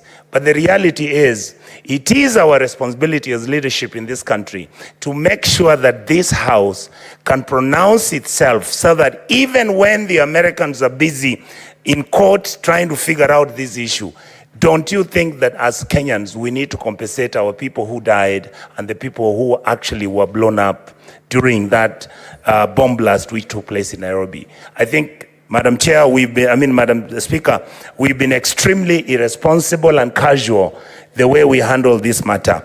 And lastly, I want to ask the CS, I hope he can... Honorable Senators, you are actually supposed to ask just one question. Thank you. Yeah, I will stand down, Madam Chair. Thank you so much. CS? Thank you very much, Senator Onyonka, for your questions. In terms of provision of information, we have with us in our offices the payroll. And because it is important, and I totally agree with you, we don't want to ghost people being paid. We want people to say, huyu mtu analipwa, atumfahamu ametoka wapi. I have no problem of any individual member of parliament in the National Assembly asking me, can you give me specific information, so that, because I can be able to give you that information so that you can be able to double check and ensure that those people that have been listed are within your area. so that you can also help me also identify. Maybe some have passed away and they are still being paid. Others are moved to other counties and they're still being paid under the name of your county, etc., etc. The other question that you asked about we don't have a problem giving the names of Kenyans who have gone overseas on these jobs. We have the list. So usually what happens that we dispatch them here. Our job is to get them the jobs. They go overseas, then we let diaspora now, because once they get into the plane and cross the Ethiopian border going north or Tanzania border going south, they become a diaspora issue, even as we follow up. But we are now keeping tabs to ensure we know where each Kenyan is and where they work, because any Kenyan who is in distress is important to us. And I can also ask my senior and brother Musalia Mudavadi, PCS, to provide that information. On the issue of our responsibility to also compensate, I think that's an issue that Parliament can engage in and bring it up as an issue, and so that it can also be budgeted for, and with proper research. So it can be budgeted for and money is put aside for that form of compensation by the Kenyan government. But in the meantime, we are going to push for them to get their rights from the United States and other areas where they should be paid. I submit, Madam Speaker. Senator Cherarke, your second supplementary question, please. Thank you, Madam Speaker. My final question to the CS. Bwana CS, there are ladies who have given birth in Saudi Arabia, popularly known as Kadamas, who have stranded children, and they cannot come back to the country because there is perception that it is child trafficking, yet DNA has been done to confirm that it belongs to them. What is the ministry doing to ensure that they are able, through the diaspora department, that they are able to come back home without having those restrictions from that country? I thank you, Madam Speaker. CS. Thank you very much. When I was in Saudi Arabia, I met families. I met a lot of single mothers with children born in Saudi Arabia. And I engaged the Saudi Arabian government, and they said that because of the issue of child trafficking, they cannot just allow a mother to just take a child and say, this is my child, and come home. Because they realize very quickly, a girl is coming home, another girl says, chukua huyu mtoto pelekea mama yangu. And the child never reaches, or it becomes like child trafficking program. Therefore, we agreed, and they have instituted a DNA system. So the mother undergoes a DNA with the child, and there's verification that this is actually your child. And then a permit is given for you to travel with that child and leave the country. Basically, they are protecting so that a mother doesn't wake up and say, my child is missing. And you look for that child, unakuta aliingia ndege na Mkenya ama Muganda ama another person from an African country, Nigeria, Tanzania, anywhere, na ameenda. And walisema na mtoto wao. So it's also protecting our children who are born in those countries, so that the mother knows that my child, hata akipatikana kwa barabara, hata toroshwa, apelekwe nchi ingine akauzwe huko, because a DNA will need to be done. So we worked on that, and now we have safe houses that are continuing being set up, so that when a mother is in distress, a child is in distress, there's a safe house where you can actually go and say, that is my child. That is, so there's an organized system to protect them. Finally, I'd like to say that, Madam Speaker, with your permission, I believe that the documents are already on your table that Senator Chirangai was asking about, that saying that we are not tabled. I think they have been found within the system over here. I submit. Thank you, Madam Speaker. Senator. How many has he been able to clear to come back to the country? Madam Speaker, if I can answer that question that I overheard, is that... he wants to know how many children have come back. I will... yes, as I said, that is the forte of the State Department for Diaspora. which is under Honorable Musalia Mudavadi, because they are being processed overseas, and they are the ones with the records from the Ministry of Migration, Overseas and Foreign Affairs, so they'll be in a better place to be able to answer that question. Thank you. Senator Onyonka, no, you can't, no. Was it a point of order or what? On what? Been provided. Senator Onyonka, I don't know how you would have a point of order on a list that we've not even discussed. Please, let's move on. Madam Chair, the list has been tabled. Madam Chair, the list has been given, and that's what I'm saying. It had not been passed. Yes. And the list doesn't have individuals, and it just has numbers, madam. There is no information on this thing. Senator Cherarke, do you want to just speak to the list quickly? Madam Speaker, you know, when you table documents, you know, the Senate has the jurisdiction of High Court, as you are a senior counsel in this republic. The CS had said in answer that he had attached the list, but what he has done, he has given us numbers. We don't know who these are. He has tried in this country, so can we get a detailed list of what my question required, Madam Speaker, and I'll be grateful. I thank you. CS, we expect that you will submit the list as was expected in the question. So kindly ensure that that happens. Please confirm that you will do that. Okay. We are requesting that the list be provided in the proper format. A list is not just numbers. So we are requesting that that happens within the next 2 days.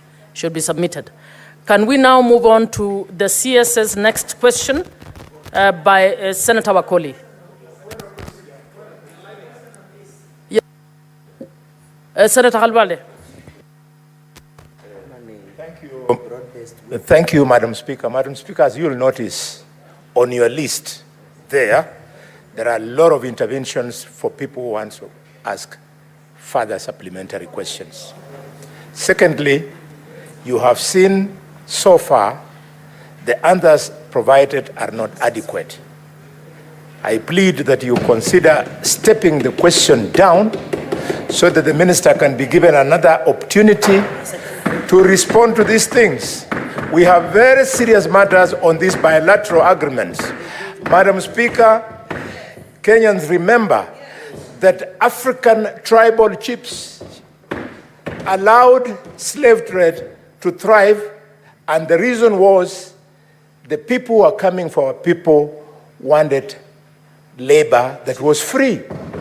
This time, they are looking for cheap labor.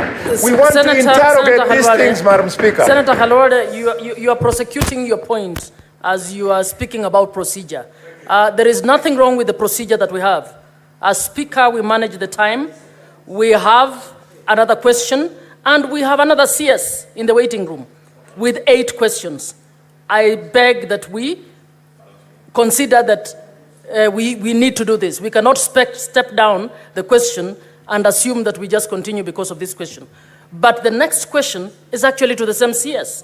So you get opportunity in your supplementary to also prosecute the cases you wanted to prosecute, for those who will get the chance. Senator Wakoli, please.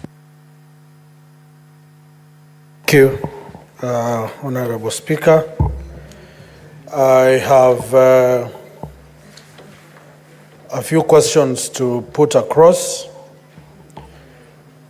One, could the Cabinet Secretary provide a status update on the payment of terminal dues to all former employees of the Pan-African Paper Mills Company Limited in Webuye, who were in employment at the time the company was placed under receivership in March 2009. Can I proceed with the other questions, Honorable Speaker, or one at a time? The questions as you had sent to the Number Cabinet 2, Secretary, please. Could the Cabinet Secretary explain the reasons for the delay in payment as well as the projected timelines for the same? And 3, what is the government doing to expedite payment of terminal benefits of the former staff? Thank you, Honorable Speaker. CS. Thank you, Madam Speaker. Thank you, Mheshimiwa Senator David Wakoli, for your question. My response is as follows. The termination of employment contracts of employees on account of redundancy of this pen paper company happened on 6th of April 2009, during the time the company was under receivership. In 2016, the ownership of the company changed when it was acquired by the Rai Group. Upon reopening of the company, many of the employees who served under the previous management were hired by the new management to work in various capacities, and which included the locals, and where for both outsource and co-establishment got to a total of 479 employees. All the workers were terminated on account of redundancy by the receiver with effect from 6th of April 2009. They received payment as provided under Section 311 of the Companies Act 2009 Cap 486, and which constituted full payment of the preferential element of the claims against the company for any arrears of pay, holiday pay, or notice pay. For more information, there is an exeter that we have attached, dated 6th of April 2009, paragraph 2 and 3.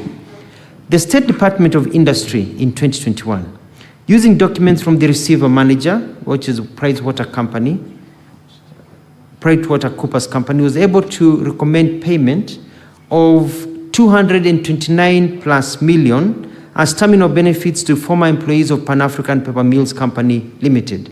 And that is also annexure 2. And also you can see there's attached a letter from the ministry in charge of trade.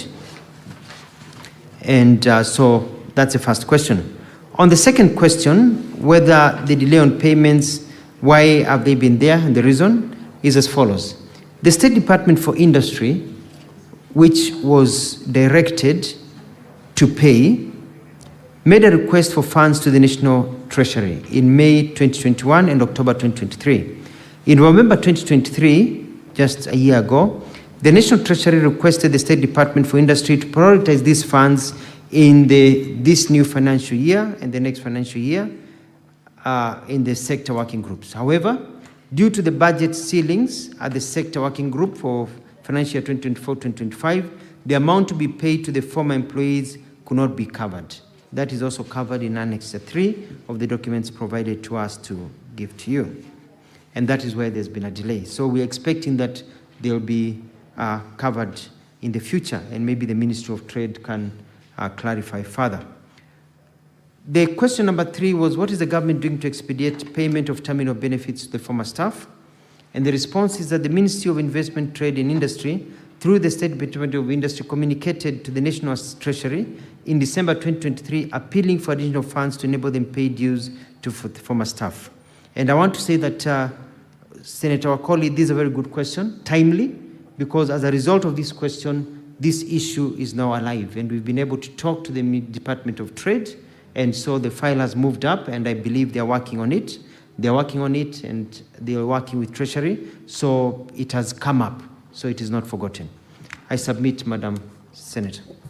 Senator Wakoli, you have 2 more supplementary questions. Do you want to ask them now, or do you want to give an opportunity to other members first? Or do you want to ask one now and one later? But Chair, I can give members an opportunity to ask. Is Senator Murango there?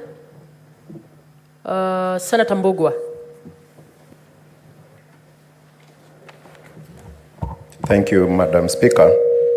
My question is related to question number 51, which the CS was addressing earlier. And the CS had told us that one of the roles of the ministry through the National Employment Authority is to facilitate employment and placement of job seekers internationally. In the spirit of promoting equity and fairness, can the CS clearly tell this House and the country these jobs the government, through His Excellency the President, the government is pursuing, whether they are being applied for, either through the government or through the agency, and the procedures to be applied, because the word out there is that some jobs are being gotten directly from the government and others through the agency. Can the CS clear that, please? Thank you.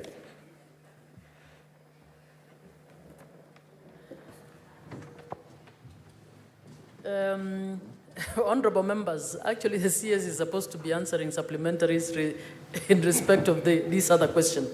I can see members had many questions on the earlier one.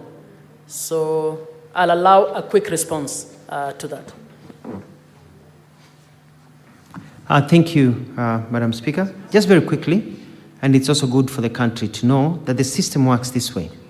There are jobs in many countries, but our people cannot work in those countries because we don't have bilateral labor agreement that Kenyans can work in those countries unless they're employed by a company and they go through a process. So the reason we sign BLAs, bilateral labor agreements, is for them to be able to say, okay, out of the jobs that we want people to come and get visas for, we are going to allow Kenyans to be part of that list. So if the jobs are 100,000, so you know Kenyans can compete within those 100,000, others will go to other countries, but now the door has been opened for Kenyans because the door is closed in many places where we can't go because there's no agreement between the countries. Then the jobs are sourced two ways. The main way is that governments in those countries are not the ones employing, it is companies. Companies work with agencies. So a company there will decide, I want to get so many skilled nurses to come and work for my hospital. They normally look for an employment agency there that now comes to source them in Kenya. Or they write to an agency in Kenya and ask them whether the jobs can be, where they can get those jobs. And they get what are called demand. They are called demand letters. We say, we've got 500 nursing opportunities, and it's given to this company. And then the company says to NEA, to us, that we've received this order. That's number one. So normally you let the employment agencies do their work. They're the ones who know how to do the interviewing processes, the identification, the follow-up with the police for documents. That's their work. It's not the job of the government to handhold people.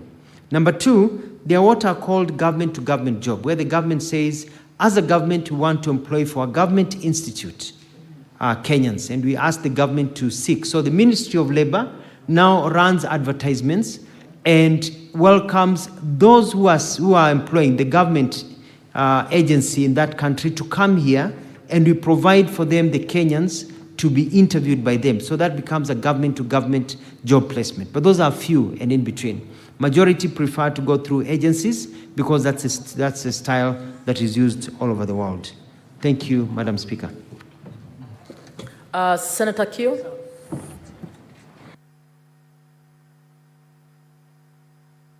Give me the mic. Thank you. So, Madam Speaker, before I ask my supplementary, then I would seek your guidance on how to proceed. Because It's on the earlier one. Yes, mine is on the earlier one. Honorable Senators, I'll allow one question since it's the same CS, and that seems to be, most of the members' questions seem to be around that. Right. One short question. Thank you. I will try to make it short. So, Bwana CS, thanks for coming, and thanks for your responses to the questions by members. Through you, Madam Speaker, I want to make reference to the response that the CS gave us when we asked about the real numbers and the real people that have benefited from these jobs. Madam Speaker, the caliber of people that are getting these jobs, especially to the Middle East, and I know, Madam Speaker, you must have been at the airport at some point, you see the traffic of young people, going to the Middle East for these jobs.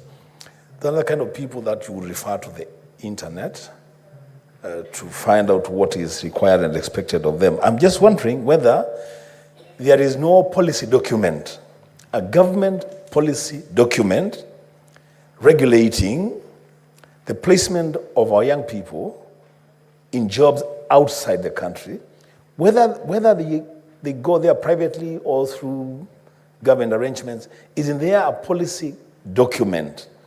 In the same manner that a private school in Kenya will be regulated by the same policy that regulates public schools in Kenya. Is there a policy document that regulates the work environment for our people outside this country. I thank you, Madam Speaker. CS. Madam Speaker, job migration has been occurring in our countries from the days of the JF Kennedy airlifts. And Kenyans are free to wake up today, go to internet, and see there's an aeronautical job for an engineer at NASA and apply while they're in Kenya. And they are interviewed and they get the job and they're able to leave and go outside the country to work. Normally, we ask Kenyans to let us know when they go overseas, they go as diaspora. Some go to work, others go as students, finish studying, and they work. We cannot start telling Kenyans that you have to tell us exactly where you are going every time you go to the airport and demanding an invasion of their rights. Well, that is true, though. I think that, and I agree with a good senator from Kitui, that it is important to have a good policy. And this policy has to be anchored in law. Currently, we have a labor migration bill that is alive, and it is in the last stages. And within the bill, there are regulations and directions of how we need to handle people going overseas to work. The sourcing of the jobs, the creation of a data bank so that we know as they go overseas and everything that is being done. I have gone a step further with the National Employment Agency.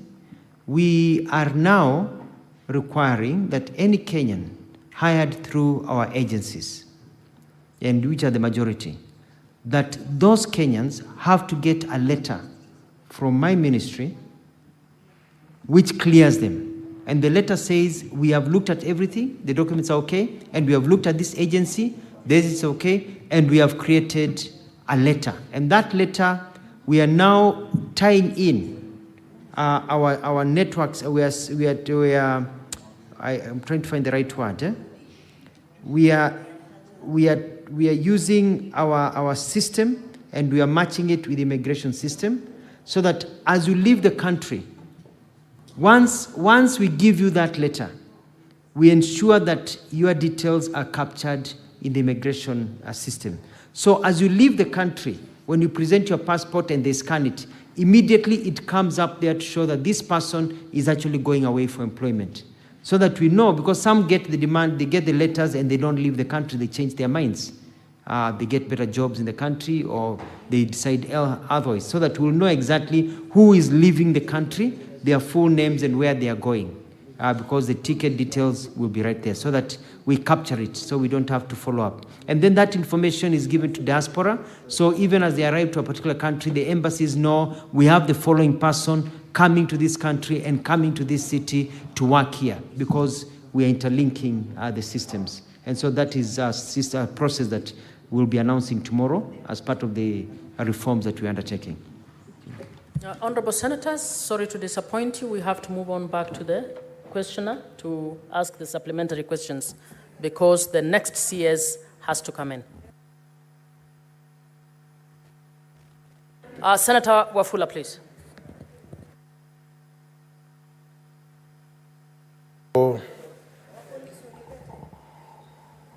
Honorable Speaker, I think people are misbehaving in the House, Honorable Speaker. We are not in an auction ring, Honorable Speaker. Chwele especially. I want to ask my good sister to say something.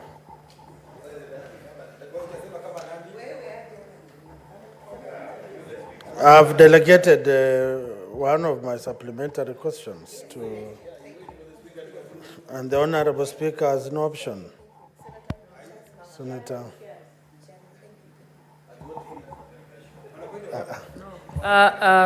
Honorable Wafula, yes. You ask your questions or you sit down if you're done. Now I'm Thank you very asking. much. I've disallowed the delegation. Honorable Speaker, maybe my question to my good CS. probably through your indulgence, since this matter has taken a long time, I will recommend that we can organize through your office and the State Department for Industry, the one in charge, to have a clear roadmap on how we can clearly handle this matter and set these people free. Thank you. CS? Thank you very much, and I do agree with the Honorable Senator David Wakoli. It's important, and I want to give my undertaking that as soon as I get back to the office, I will write a letter to the Minister in charge of Trade and Investment, and will make a copy available to you for follow-up, urging that we put together a team to fast-track and be able to monitor these issues. Otherwise, they can fall on the side. I want to thank you, Madam Speaker. Thank you so much, CS Labor and Social Services, for staying with us long in this session. I'd like the CS can now be escorted out, and you can invite the CS for roads and transport to come in. Thank you.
This minister there,